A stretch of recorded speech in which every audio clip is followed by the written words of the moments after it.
Chicken fingers. Gawa natin ng alaking sauce yan. So ayan, from all-purpose flour, sinausaw niya sa egg wash, tapos sa Japanese breadcrumbs. Ayan. Tapos ipa-fry natin to hanggang maging golden brown. Ayan na. Sa hot oil, sa wok, di-deep fry natin yan, batch by batch. Not too crowded para hindi lumamig yung oil.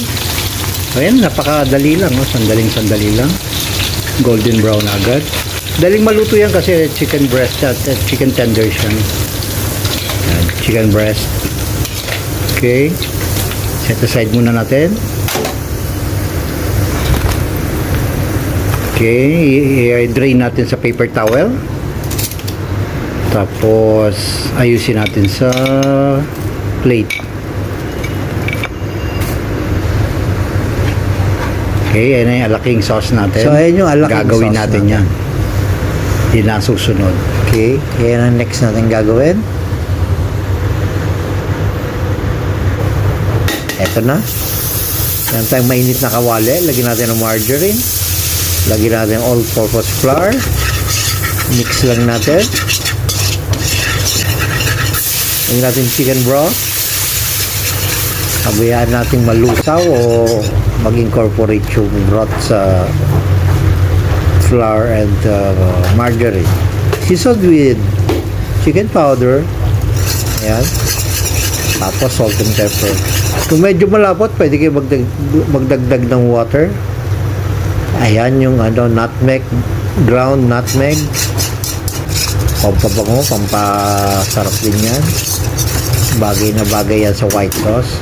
Lagyan ko ng evaporated milk. Ayan, tapos green onion sa dahon sibuyas. Okay, that's it. Yan na kasimple.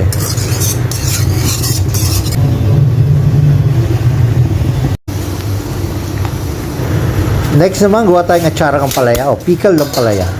Okay, blanch natin 1 minute yung sliced ampalaya. Native nga palaya, yun yung maliliit. Tapos sa stainless steel wok, lagay tayong vinegar. Huwag aluminum ha, kasi magre-react ang aluminum sa acid. So, lagyan lang natin garlic, onion, ginger. Yan, bawang, sibuyas, luya. Tapos, lagyan natin sugar. 1 cup vinegar, 3/4 cup brown sugar. Tapos, timpla natin ng konting asin tsaka paminta para mabalance ang lasa.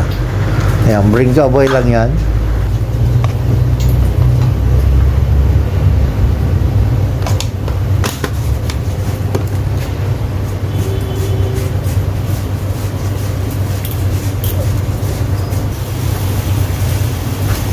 Ayan, linagyan natin ng sili.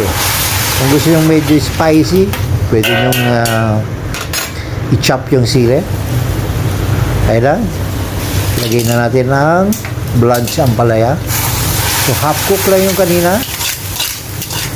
Ito, mga 1 minute lang. Ma-absorb lang yung lasa ng ingredients natin. And that's it. Luto na ang ating atsarang ampalaya. Bye. Thanks for watching.